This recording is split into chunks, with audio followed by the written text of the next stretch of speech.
People need to keep in touch. They need to provide community, and they need to look out for each other. We live in a world that has become very dispersed. COVID certainly did not help with that. We need to look out for each other. Welcome to Beyond the Lens, presented by Diesel Films. I am Seth Shapiro. And I'm AJ Speaks. Born and raised in the shadows of the Hollywood Hills, Brett Rapkin was destined to be a filmmaker.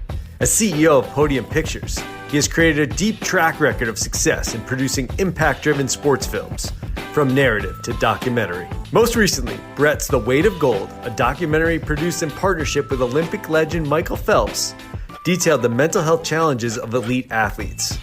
It was selected to the South by Southwest Film Festival and acquired by HBO. Brett shared with us the life-changing event that led to the making of The Weight of Gold. He explained why Michael Phelps got involved in the doc and how Brett was able to get so many other Olympians to contribute, which made for a very open, honest, and enriching conversation on so many fronts. We tackled it all here on Beyond the Lens. In Olympic-themed episode today, we welcome the director of HBO's Emmy-nominated The Weight of Gold, Brett Rapkin, to Beyond the Lens. Brett, how's it going? Good, Seth. Good to be here. Brett, I got to be honest with you. I always get people that say, hey, do I need to watch the documentary first? Or can I listen to the podcast first? For this episode, I'm going to tell people they need to watch the doc first because you have a little plot twist in here. And we'll get to that a little bit later when we dive into the documentary. But I'm excited to talk to you because the topic that we're talking about has been in taboo in sports for so long, mental health, right? And so we've had NBA players like LaMarcus Aldridge, Naomi Osaka with the French Open. Everyone's talking about mental health. Why is mental health a topic that you felt needed so much attention? You know, I just see mental health as just being so crucial. I mean, the metaphor I like to use is that if you're driving in a car, you can be driving through the middle of the Italian countryside or through Malibu. If the windshield is dirty and dusty, it doesn't matter where you are or what you're doing. And I see mental health that way. I see it as the filter by which we experience life and something that everybody, needs to manage as best they can. And I think as far as the tennis situation goes, with me being a tennis fan, it was definitely an unfortunate situation. And I think the Grand Slams could have handled the situation with more empathy. At the end of the day, we all lost out with Naomi pulling out of the French Open and, not playing, but we rather see her on the court. Yeah, I mean, I think there's a tipping point happening in sports right now. And this mental health conversation is part of it. But I think a lot of it's just about access to athletes. And, what we're seeing, especially because of social media is just the game is changing. I mean, Naomi Osaka doesn't need the French Open or NBC or any network to be able to promote her or to express her message. If you look at how she announced both her decision not to do media and ultimately her decision to withdraw from the tournament, it was on her Instagram. She typed out something on the notepad feature on her iPhone, and it did exactly what she needed it to do. Absolutely. Mental health is something we're going to dive deeper later in the show today, but we're going to get into Act One, which is your story. Where did you grow up and when did you fall in love with storytelling? I grew up in Northridge, Porter Ranch, North San Fernando Valley, and went to Granada Hills High School, played tons of baseball growing up as we're able to do here in Southern California. Played baseball year round from the time I was 6 years old and played varsity in high school with a lot of great players, including some future major leaguers. Then went to the University of Arizona. But I think I fell in love with storytelling. I mean, really, I kind of grew up with it. My great-grandfather, Sammy Newman, was a screenwriter back in the 40s and 50s and 60s on, shows like Perry Mason and things like that, and wrote a bunch of movies. And when I was a kid growing up, they filmed E.T. in my neighborhood. So I had this really incredible experience of being, 6, 7 years old and just seeing the full lighting and trucks that encompassed, a Steven Spielberg movie. And then I'd always go to Universal Studios for my birthday and enjoy, seeing the behind the scenes. When I was 12 years old, a prop master who was a high school baseball teammates of my dad named Tommy Shaw invited us to a movie he was working on in Venice Beach, and it had this weird name. It was called White Men Can't Jump. So I've got this picture of myself, my brother, and then Woody Harrelson and Wesley Snipes in costume. in Venice Beach. And it kind of rolled from there. I mean, Hoop Dreams was a big game changer for me, as I'm sure it probably was for you guys. So those are some of the inspirations. Hold on.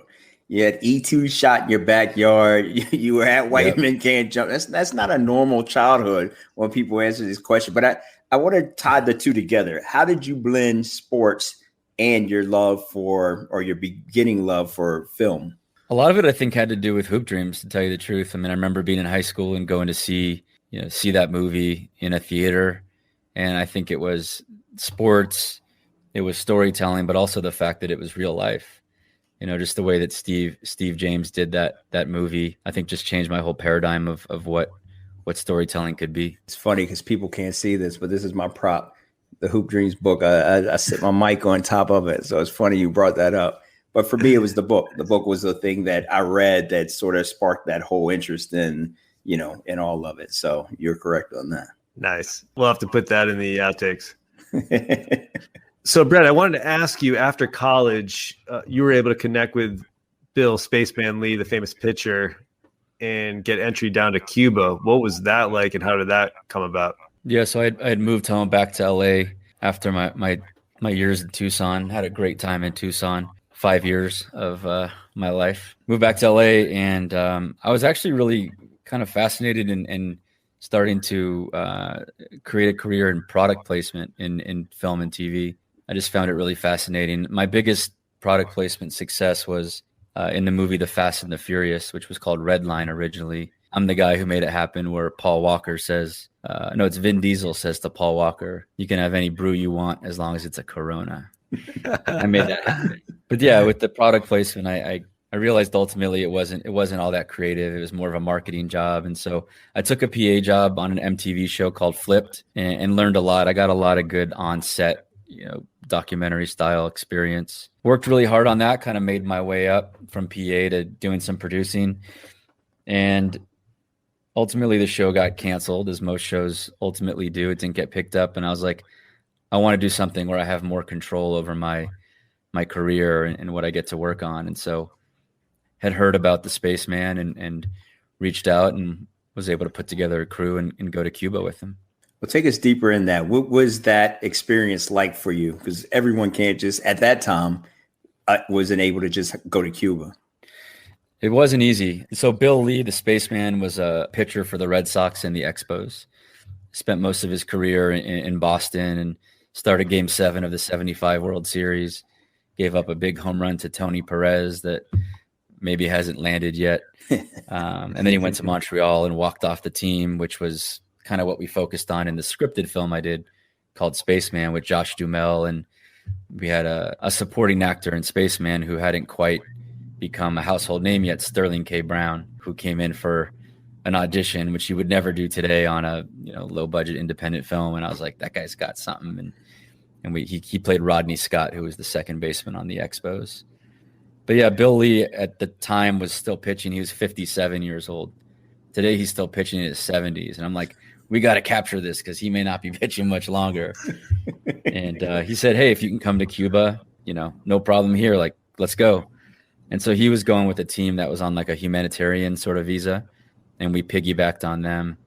And it was an adventure. I mean, we were lucky to get out of there with our tapes as we did. Years later, I got a call from this guy and he says, hey, Brett, this is Chris. I work with the Farrelly brothers. And they're trying to go to Cuba to do this Louis Tiant documentary. Like, how the F did you get into Cuba? So I go, you got to talk to this guy, Tom, in Vancouver. He'll make it happen, da-da-da-da. And they ended up getting into Cuba and shooting the Louis Tiant thing, which like they literally could not have done without, having a way in. A few years later, I'm at a bar in Santa Monica with my brother, and Peter Farrelly's in there having some drinks. And I said to the bartender, send that guy a mojito and tell him it's from the guy that got him into Cuba for his Louis Tiant documentary. So he gets the mojito, he comes over, and my brother and Pete Farrelly and I chatted it up for a good half hour or so. That's awesome.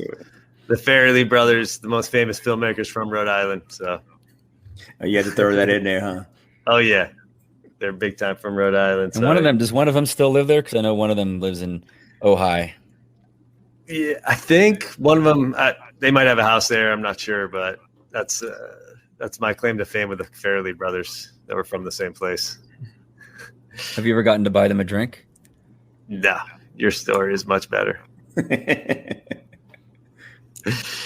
I wanted to ask you, after doing the Bill Lee documentary and then also the scripted film, what was your big break into more of the, the sports industry with documentaries and furthering, your career? So I started the Spaceman documentary out of my apartment in Santa Monica. And I hit a wall where I was like, okay, we've got all this incredible footage from Cuba. It's really colorful. One of the smartest things I did was bringing a good crew down there, because we came home with great looking footage and it sounded good. And then I hit a wall where we had gotten some of it edited, but I didn't quite know what to do with it. And I knew I needed some archival footage. And I was like, how do you get archival footage of the Red Sox? Do you go to Fenway Park and ask them for it? Or, I really had no idea. And there was a documentary on HBO at that time called Curse of the Bambino, which is a fantastic documentary about the 86 year Red Sox World Series drought. So I reached out to George Roy, who along with his partner Steve Stern had a company called Black Canyon Productions, and did that film as well as a ton of other great sports documentaries. And they said, if you come to New York, George said, if you come to New York, he was a Red Sox fan, I'll try to help you move it along. So I did. I flew to New York and I stayed on the futon of a guy I had met doing a show called ESPN Dream Job named Dave Jacoby, who's now on Jacoby and Jalen and Jacoby. And my first day in New York, we went and pitched ESPN, and there was some interest there, ultimately not going that direction. I finished it, got into a film festival called Silver Docs, which is a great documentary festival, and did remember DVDs? They were like the silver sort of metallic things. We did a nice DVD deal, and then we did a deal with Nesson, which is the Red Sox network, and had a lot of fun with that. And that was the start. It's crazy. You went from, hitting the wall to just having that big break. Another common thread that we've had, Brett, is there's been a person or a teacher or someone who inspired you to really pursue and continue with this line of work. It may have been, I think you said your grandfather or someone, but who was that person, or what was that moment for you? I think there's been a few people. Certainly, this gentleman, George Roy, and then his partner, Steve Stern, opening their doors in New York to me opened a lot of opportunity. First of all, getting that project done. For better or for worse, I'm somebody, when I start something, I need to see it get finished. I have a hard time letting go of certain projects, which can be difficult. Sometimes you just need to cut bait. So they were incredibly helpful. Ron Shelton, who I mentioned, who did Bull Durham and White Men Can't Jump in more recent years, especially as I got into doing some scripted stuff, was a great friend and mentor. We've, over many glasses of scotch, he's been a great teacher. And on Spaceman, which was the scripted film I was able to ultimately write and direct, he was really helpful during the process of working on the script and a little bit of casting, mentorship, watching a cut together. So he's been great as well. That's awesome. And this leads us into our second act, which we're going to get into your documentary, The Weight of Gold, narrated by 23-time gold medal winner Michael Phelps, which details the serious depression that Olympians face. This idea came from a personal place. Tell us about it. Tell us how this whole thing kind of came together a few years ago. Yeah, mental health as a subject, it's something that, so many people, everybody I know deals with mental health. I think it's the entire term and the vocabulary around it. If you're not dealing with mental health, you're not alive, right? So I think it's fairly recent that it's become this popular subject or buzzword, but it's certainly something that, I grew up, I did a family tree at one point and looked, many members of my own family have had depression or anxiety. So it was something that is personal. I've had panic attacks myself. I had a panic attack interviewing Jerry Jones, alone in Cowboy Stadium. That was really scary. Jeez. Yeah, it was intense. One of our quick hitters later was going to be, what's the craziest thing that's ever happened to you on set? But I think we just covered it. That was intense. Yeah, that was intense. Full-blown panic attack, while staring Jerry Jones in the eye 4 days before the Super Bowl in Dallas.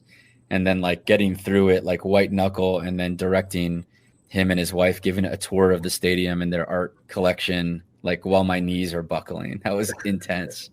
But the weight of gold really started with, I went to this eye doctor here in LA because I have this corneal thing called keratoconus.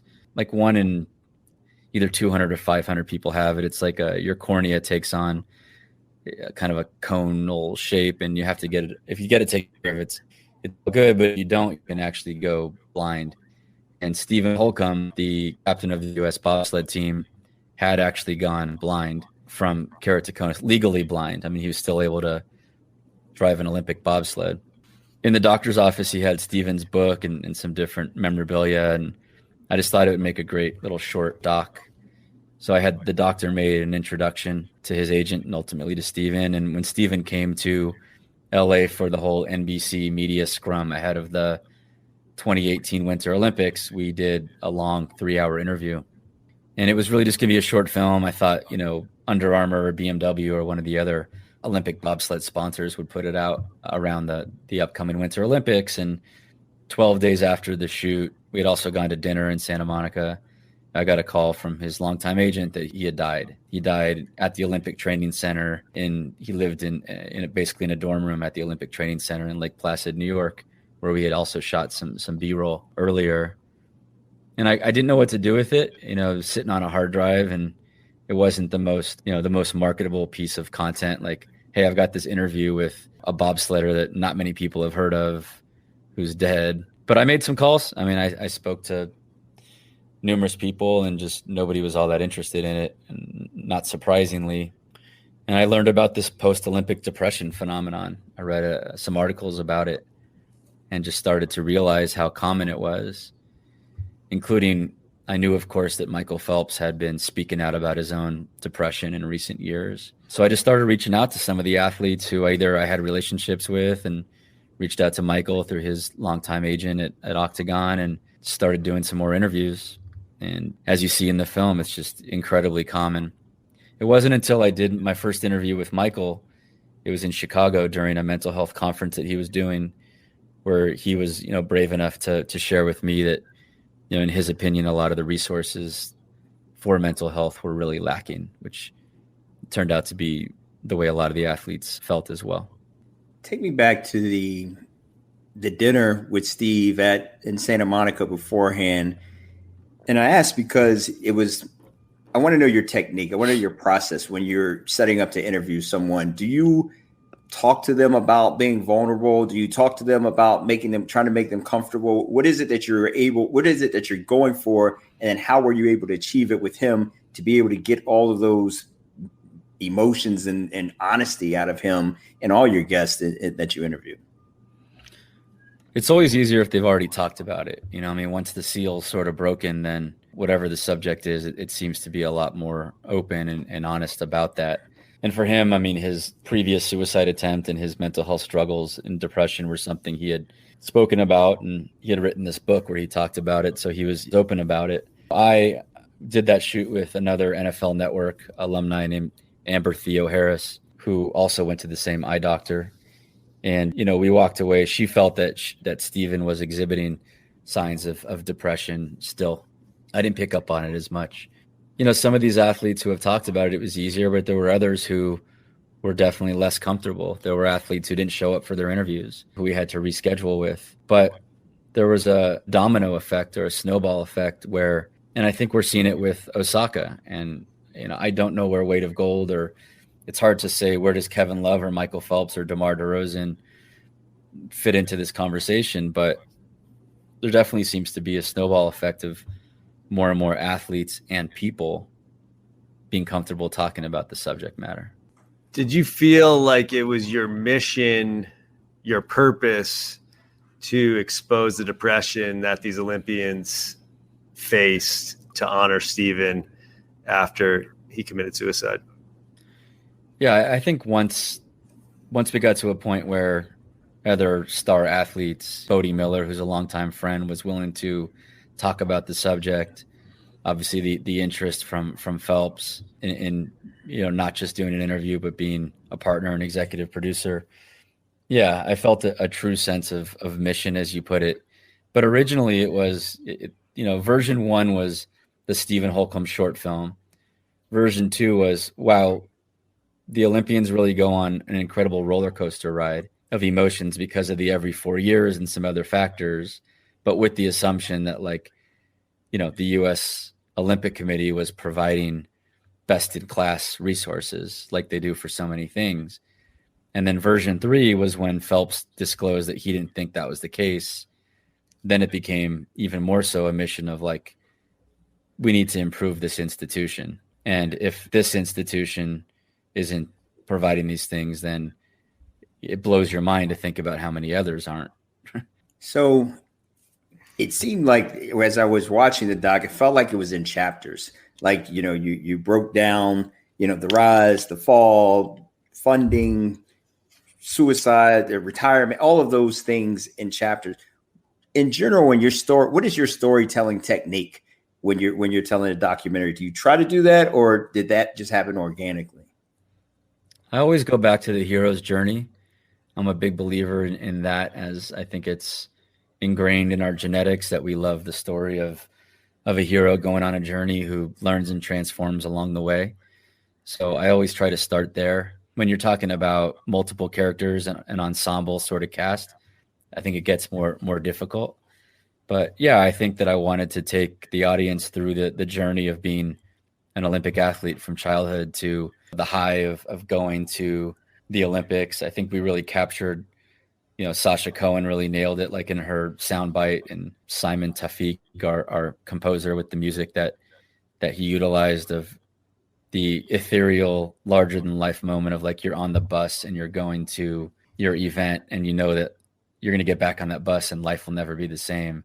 It's just big. It's a big, big, big moment for that person. And then coming home and crickets, especially, even if you're Michael Phelps, you come home, you do a press tour, at some point it's going to end. And it's was it worth it? And seemingly for a lot of Olympic athletes, that's something that's not a clear yes, but I think it speaks to all of us. I know from my own experience, you make a film and you have the red carpet premiere or whatever the big moment is with the weight of gold. We didn't get to do that because of COVID, but it's not about that moment. Yes, it's a cool night, but it's a cliche, but it is about the journey. You can't expect that when it premieres on TV or you have the red carpet or you get the Emmy nomination, those are good moments, but that's not the end all and be all. Interviewing these athletes, so many serious stories, so many sad stories. Did you get any depression or anxiety making this film? Were you triggered at all? I wouldn't say triggered. It was definitely heavy subject matter, and there were a lot of different versions of the film, and it got to a point where it was okay, I can't edit version 5.0 of this. It's time to button this thing up. But luckily, I had a great team around me, and a number of great editors. Dan Marks, who you probably know, was one of them. Absolutely. Steve Devaney, who also comes from NFL Network, did a great job, and then James at HBO ultimately helped bring it home. I don't know. I think it was definitely heavy subject matter, but it definitely felt like a mission, and I felt very compelled to, and a sense of urgency to get it done and get it released. When the Olympics got postponed a year ago, there was some conversation about whether it should still come out or we should wait for a year. Luckily, and I'm grateful, we did get it out last year. Absolutely. Yeah, I know we just posted a couple George Floyd 1-year anniversary pieces, and just seeing that footage over and over is, can be rough. I really like how you set up the Jared Peterson story and weave some of those characters together. How did you get his mom involved, and what was that interview experience like for you? One of the toughest parts of the project was navigating the relationships with his family and also with Stephen Holcomb's family. Especially with Stephen, he had just suddenly and recently passed away. So, getting a grieving family who I don't think was looking for publicity around the death, it was important to us to have their support. And, fortunately we were able to earn that support And I think that Steven's mom, Jean, feels really good about the film, and that it hopefully will be part of his legacy. I think for the Peterson family, I mean, it's been longer since he passed, and they've also, especially his Aunt Shannon, dedicated themselves to this issue and educating people around mental health and suicide. And we actually did a panel around the film with the U.S. ski and snowboard team, Shannon and myself, and some of the mental health professionals at the USOPC. They've hired some more people, as I mentioned, as a result of the film. So that was pretty neat. How big was it getting Michael Phelps involved with the film, and how did you come to the decision that he would narrate the film? It was amazing to get Michael on board. I mean, he's a GOAT, and arguably you could make an argument he's the GOAT of GOATs. When you think about the differential in gold medals, he won the 23, as you mentioned, and the next most in history is 9, I want to say. And when you think about that kind of differential during the course of history, it's pretty powerful. I mean, Michael's got the life that everybody thinks they want, right? He's literally married to Miss California. Like Nicole, his wife, was Miss California. He's got the beautiful family. He's got a gorgeous house. He's got money. He's got all the things. But he continues to struggle for some reason. And I think that like blows your mind. It changes the whole paradigm. So Michael was somebody that, if he was willing to be involved, we had to have him involved. And, he brought so much to it. I mean, he really brought his heart and soul to it. In terms of the narration, I think he just made it so personal and brought so much to the project. It was always my dream, my vision was that he would be an executive producer and narrate it. And he ended up doing both those things, as well as 2 interviews. And then when it came out, I give him a lot of credit. He did a lot of fantastic media, got some huge hits on, seen him on with Anderson Cooper and Sanjay Gupta on CNN, going on the Today Show. He did Tim Ferriss's podcast. He really helped get the word out along with all the other athletes. One athlete's story that really just was heartbreaking was Kate Ulander's interview about her former Major League pitcher father. And I'm curious, as she's telling that story, did you ever think about making the USOC or coaches the villain in this? Because it would have been so easy to just pivot and be like, hey, these people aren't doing this, or these people don't allow that. What was that thought process like for you? Yeah, I mean, I tried to be honest about it. I mean, that was definitely a creative consideration, but I try to just be honest. I mean, I think with a lot of these projects, I'm just trying to channel the voices of the athletes. So I tried not to editorialize it through my own perspective. If Michael or the other athletes felt like something was lacking, or they had a particular experience like Katie had, then I wanted to give them the platform to tell their story. And that was important to them. The day that we did Katie's interview happened to be in New York. I was there doing a panel for Talkspace, an online therapy app that Michael's involved with, and Katie was there for the panel as well. But I got a call, the day before. I remember I was coming from the middle of nowhere, Pennsylvania, where Gracie Gold trains at a ice skating rink. Took the train to New York, and I got a call. Hey, Brett, it's Lolo Jones. I'm sitting here in Baton Rouge right now, but I heard you're doing a shoot in New York tomorrow, and I'm willing to get on a plane in an hour if you can include me tomorrow in the shoot in New York. And of course we did. We clearly found a subject that these athletes were ready and needing to talk about. So much of the media and the storytelling around the Olympics, and we're going to start being barraged with it. I think, are they happening in the Olympics? They seem to be. It seems they're happening, but I'm not sure anybody's quite sure, but it seems they are. No one knows. No one knows. No one knows. It's going to be a last-minute decision. I'm supposed to be working. Yeah, I don't even know. We just had a call about it today. But go ahead. NBC is great at telling the stories of the triumph and tragedy of the athletes and all that they've persevered through. But I think this particular side of things is something that doesn't necessarily get talked about. And I'm glad we were able to create that platform. I am too. I'm curious. You brought up Lolo, and I'm just curious you had some diversity. Were there any Black males or anybody that you tried to go after to just create even more diversity in your interview guests? If not, maybe now. I'm just curious. It's a good question. I mean, I think that the question of diversity has always been something important, but just in it's been, say, 4 years since we started the project. the prioritization of making sure you have more diversity has become even more pronounced. If we were starting that film today, it'd probably be something that we would have made sure to have an African-American male. But honestly, like, I don't tend to think in those terms. And it's an interesting conversation. I'm comfortable having it. I have a film I wrote about Connie Hawkins, the NBA Hall of Famer, and how he sued the NBA because they blacklisted him because he was accused of gambling on college basketball, wrongly accused. Tremendous book, Foul, by David Wolf. And in talking about how to put that project together, there's conversations. Some people think it's a white savior story. Some people ask me if I'm going to direct it. Some people don't think I should because I'm not Black. And then talking to different African-American filmmakers, I talked to one person who just wants to be known as a filmmaker. He doesn't want to be distinguished by the color of his skin. And for others, it's important. And what I've learned, and I'd love your take on this, AJ, is that everybody's different, right? And like, I don't expect all Black people or all brown people or all Jewish people to feel the same way about any subject. Like, ultimately, we're individuals. So let me ask you, do you think, to use The Weight of Gold as an example, do you think that it should have been prioritized to have more diversity? Do you think that's something that producers like Seth and I should prioritize when we're making casting decisions? This is a good question. It's a good conversation. I'm going to pull the curtain back because for me, this was brought up to me by Seth. I missed it.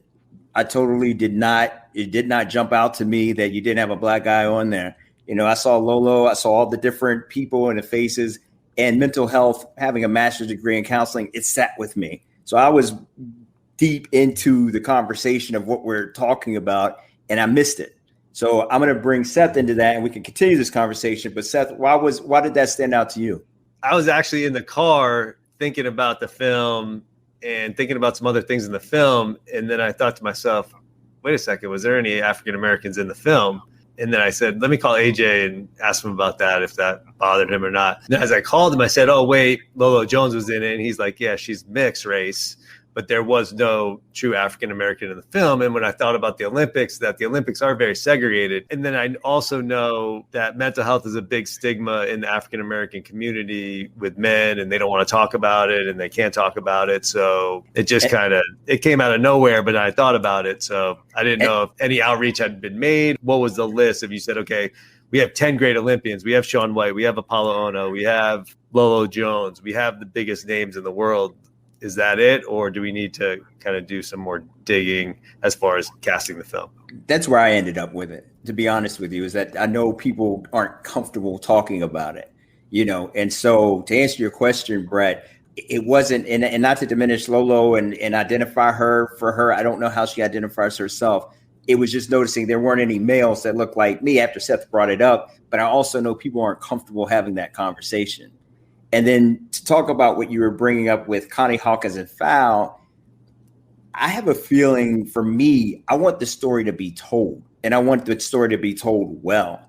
And if, an African-American male is not allowed to do it for some other reason, then I have a problem with that. But if they're not searching or trying to do that story and you are, I don't have a problem with that, because I think it's an important story that needs to be told, and needs to be told, and hopefully you get the guidance and people can tell you, hey, look at this part or look at that part. And you look at it from a bigger picture, and then you tell the story, the best story you know how. That's how I feel. I may be alone in that, but my feeling is it's important that this story is told, and told well.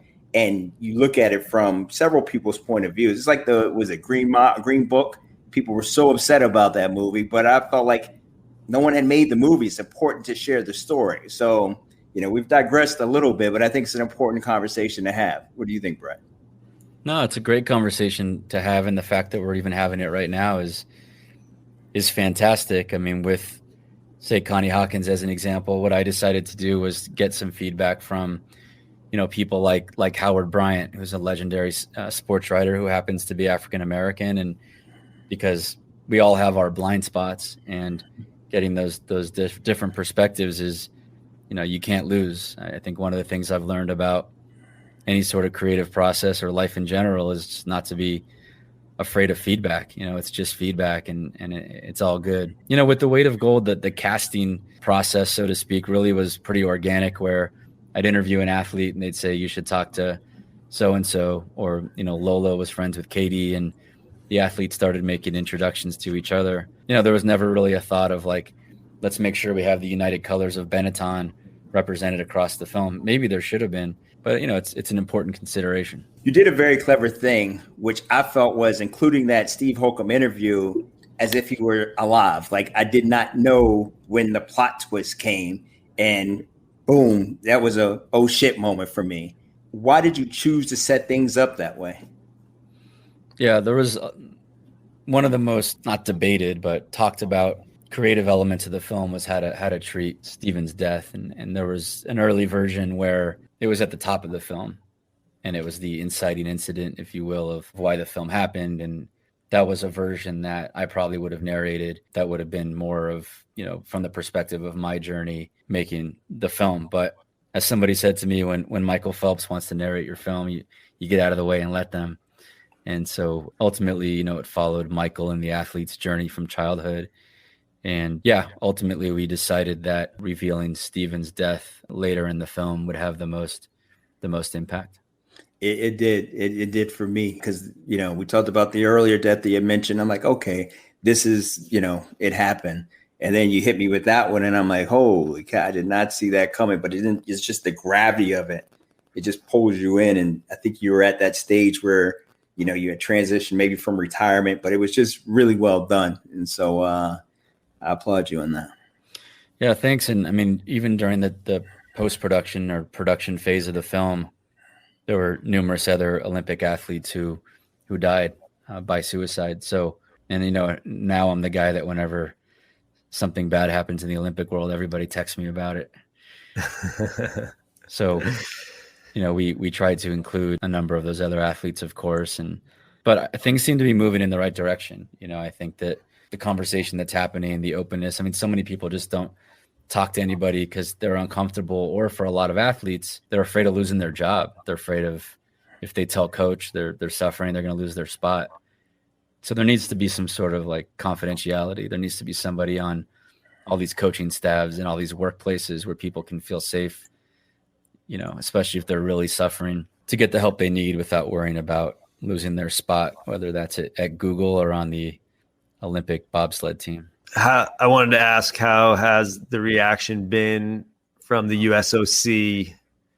How have they reacted to the film, and has there been any outreach from them? They saw the final film before it aired, and to their credit, they didn't ask for any changes. They didn't really object. They kind of just, I think my understanding of their perspective was that if this is how the athletes feel, this is how the athletes feel. I think it was an evolution getting to that point, but that's where it landed. And there hasn't, for me anyway, there hasn't been much communication with them. They've had a lot of turnover. I mean, the gymnastics scandal continues to be, just that, a messy situation. And I think with COVID and everything else, they have a lot going on. But I'm grateful they went out and raised some money and hired some more people. And I hope they continue to evolve and innovate, in this area. Did they have any rights to make any changes to the film? I don't think anybody was really offering that opportunity. We did license some of their footage. It was important to HBO to have footage of the Olympics. So we did license some of their footage, and just as part of that process, they did get to take a look at it, but didn't ask for any changes, which, I don't expect we would have made anyway. Your TRT was 52 minutes. Were you given a limit, or did you choose to keep it under there given the weight of the topic? The film was made independently. Podium Pictures has its own nonprofit arm where we're able to get tax-deductible donations for certain kinds of films, like about mental health. We call it the Podium Society. The film was totally funded privately through a combination of donations and some investment as well. But the film that we sold HBO was 83 minutes, and they requested to cut it to 60. And that's where the film that we brought them, I believe there were a number of versions, had some therapists in it, different mental health experts. And we ultimately went with a version that's only athletes. I think the only exception is Speedy Peterson's mom, sort of speaking on his behalf. And I like that. I like this athlete only sort of thing. It's something I'm exploring for other films. It's kind of like if you weren't there, you weren't there, and nobody can speak to the experience of an athlete the way that an athlete can. Yeah, it seemed to move well with the ensemble of athletes. How did HBO get involved? What was that process like? Yeah, we got it to a fine cut, and Michael Phelps' agency Octagon was a partner on the project, and there's a guy named Kyle Thomas who handles a lot of their entertainment projects, and he put together a great sales process where he reached out to people that we thought might be interested and gave them a chance to take a look at it. We did receive numerous offers and ultimately went with HBO. The title Weight of Gold, what's the story behind that? Or is there a story behind that title? That was Amber Theo Harris came up with that early on in the process. Amber, I think, came up with that, and it was like the weight of gold, the heart of gold. There was like a few different ideas, but it was one of those things that once you heard it, you're like, yep, that's it. Yeah. But now, like, I have a Google alert set up for the weight of gold, so like I get the articles about the film, but then also when there's like gemology articles about like the price of gold has gone up, I get those too. It's a perfect title. I wanted to ask a teaching moment for our listeners. I know you use one of the preeminent law firms that handle documentary filmmaking. Was there any footage that was fair use, and how did that process work? Yeah, we were actually just talking about fair use yesterday. Yeah, we fair used some stuff, and we licensed some stuff. And it's a fascinating area of the law. But yeah, it's something I think every filmmaker needs to consider. And if they're going to do it, work with a great attorney who understands what they're doing and do it the right way. Do me a favor, break down fair use. I'm sorry, Seth, but break down fair use for those people that aren't familiar with the term and what that means. And if you could provide an example in the film, that'd be great. Because I know some networks that we work with won't accept any fair use. Yeah.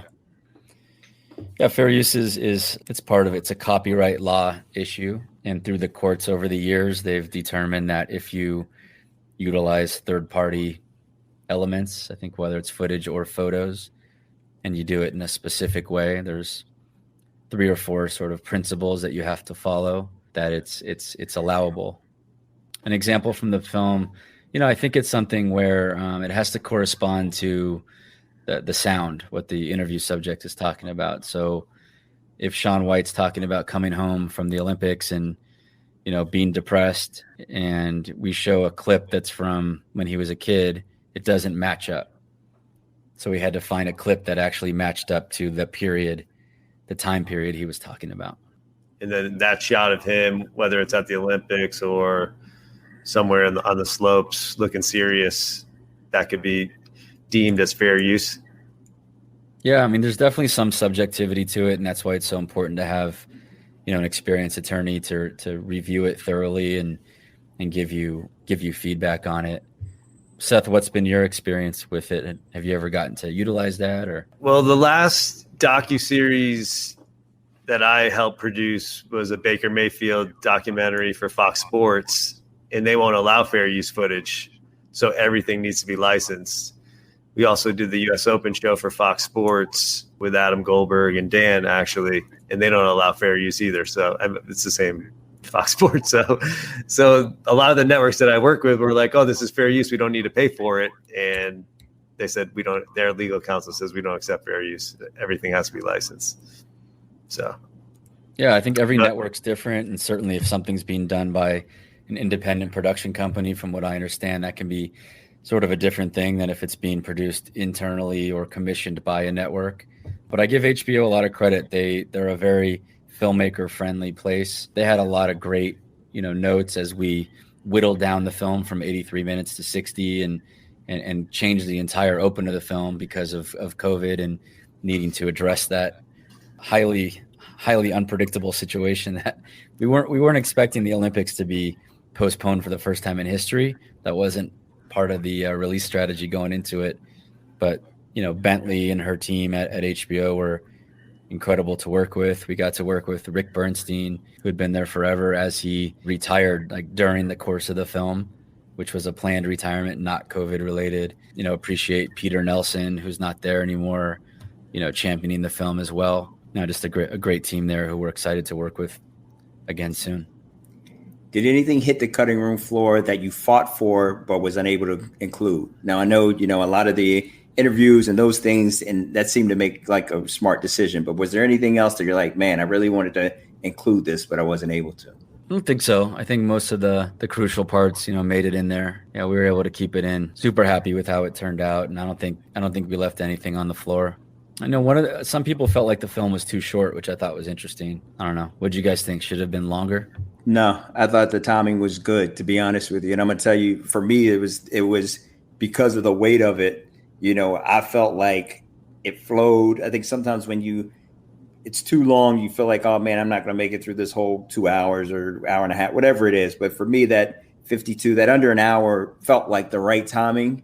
And I actually watched it twice because of the length of it. And I wanted to go back and catch some things. So for me, the timing was really good. Yeah, I watched it at night, late night, and I thought the timing was good. I thought it was a heavy subject to watch before I went to sleep. I thought it was deep. I didn't know how I was going to sleep that night. I ended up sleeping fine, but it was a deep subject. I think, to AJ's point, maybe it was something that heavy, that deep, that 52-minute was the right flow.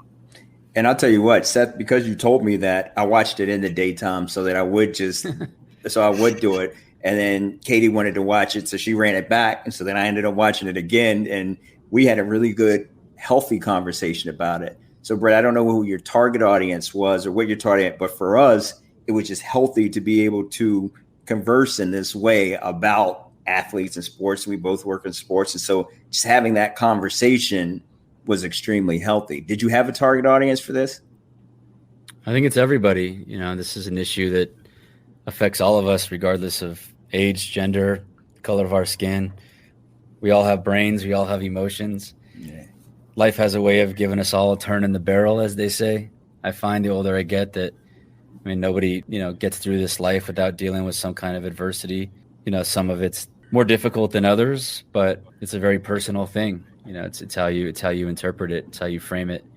But what you mentioned about having a conversation with your family, that's been one of the most rewarding things, is hearing those stories of families utilizing the film to initiate that conversation. And I'm sure that's happening now because of what's going on with Naomi Osaka and others. It's a great opportunity for parents and for families to bring up a subject that, for far too long has been kept under wraps.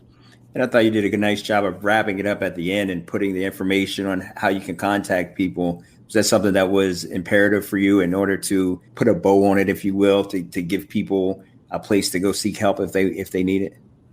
Yeah, it was definitely important to everybody involved to provide some resources. One thing that the Olympic Committee did request, they didn't demand it, they requested it, and we were glad to do it, was to provide the information specifically for their athletes of where to go. We also created a website, weightofgoldresources.com. So yeah, providing those resources was hugely important, and something that with Podium on all our projects, we want to have that call to action. We want to have those resources around these different topics. With the Olympics, do you think, or what do you think the solve is? Because it seems like the Olympics, the way they're spaced out every 4 years, there's that rise and fall that's inevitably going to happen. What do you feel like, and Michael, your team, what do you feel like the solve is to help these athletes get through, these 4 years, get through the Olympics, and then come out of it with a cleaner perspective? Yeah, it's a good question. It's not a simple answer. I think in that specific world, like in any sports world, there's specific challenges, right? If you play in the NFL, you're going to deal with injuries just because of the nature of the sport. But there's things that we can do to make it better and make it easier. To speak to the Olympic world specifically, first of all, I hope that there's some more money that gets distributed more broadly among the athletes. There's just 1% who are getting a tremendous amount of the endorsements. The stipends that get distributed by the NGBs are, could be bigger. There's a lot of money in that world, and the athletes need to see more of it. it starts there. You know, we had a conversation at some point about, should we cover finances in the film? And I'm like, yes, if you're broke, there's a greater chance you're going to be depressed. What's the saying? Like, money isn't the cure for happiness, but it helps, kind of thing. Yeah. And then just the resources. I mean, I thought that the fact they have these 3 or 4 Olympic training centers around the country.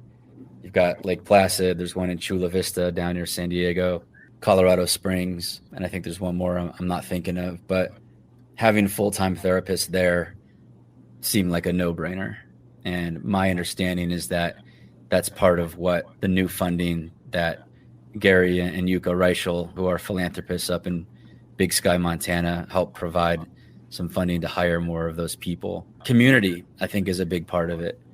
You know, as I like to say, people tend to assume that all these like well-known athletes hang out at some sports bar in New York, like, or have a club, or they're all on Facebook together. They're not. There's a tremendous amount of isolation, and they go through an experience that it's hard for other people to understand. So whether it's creating that Facebook community or group chats. I mean, I hear about a lot of NBA players are on group chats together. I went to the University of Arizona, and I know that there's a group of guys, former basketball players. I'm not one of them. You might be shocked to hear that, but I did not play basketball at Arizona.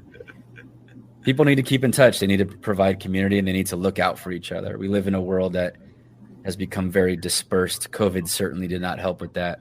We need to look out for each other. It's no fun living in a society that's zero-sum game. Like, let's get past that. You know, let's put that behind us. We're all in this together. I'll tell you, last thing for me is, it's not even a question, it's more of a statement. I thought the funding part was extremely important, and I thought Lolo drilled it, you know, explaining and sharing her story, and the story about working at the store and someone seeing her and recognizing, like, why are you here behind the counter? Like, I thought that was just so important for you to include. And I'm glad that she shared that story, because it's not something that you think about. You know, I'm going to work the Olympics. I always thought that all these people got paid afterwards, but it was great that you shined a light on that topic. Yeah, it was really surprising for me, and I'm sure for audiences as well, to learn some of the realities of the financials of that world. And I had no idea. Like, I've been to 2 Olympics, and, you know, working for NBC, I think at both of them, you know, in working with Bodie Miller on stuff. And I assumed that everybody who you saw walk out behind the American flag at opening ceremonies was making $100 grand, $50 grand. You find out people are making nothing, that they're losing money. It's just like, how did that happen? But I mean, a lot of these institutions, including the NCAA, things are being given a fresh look.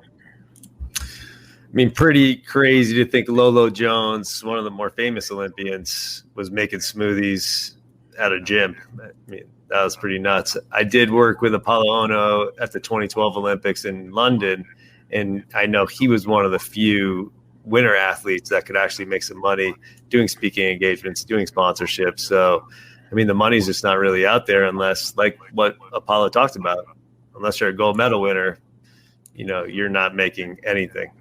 Yeah, I mean, Katie Ulander is actually, of all the athletes in the film, the one who's I kind of refer to her as like the everyman or the every woman. I mean, she's the one that most people hadn't necessarily heard of. Mm-hmm. She's in skeleton, which is a niche sport. You know, she's been grinding it out for a long time. I think she's trying to make, I want to say, her 5th Olympics, might even be her 6th. But she's been grinding it out, and she's somebody who I'm not sure knows what she would do or will do when she walks away from being an Olympian. You know, and to be, I think she's in her mid-30s, they don't necessarily get an education. That's another piece of it. Like, I'd like to see them do some kind of partnership with a top-tier school to provide some kind of online learning opportunity. I'd also like to see them do a deal with some kind of corporation, whether it's Google or Apple or somebody, where the Olympic athletes can enter into a job training program to become executives once they leave the Olympic world. They've had deals with like Home Depot, where they got to work on the floor of Home Depot, like selling lumber. And they had something similar with Dick's Sporting Goods, where they, you know, were selling sporting goods on the floor. But I mean, these are incredibly motivated, disciplined, hardworking individuals who, you know, deserve a chance to make a real living for themselves after they serve the Olympic movement. The subway scene with Sasha Cohen made me wonder, what is she up to now? Do you know? Yeah, Sasha's doing great. She has a baby, and she's either engaged or married, and yeah, she's doing really well. She's got a beautiful family going, and she also works in finance, and she's doing great. A beautifully timed film with the release during COVID, where a lot of people were dealing with mental health issues and isolation.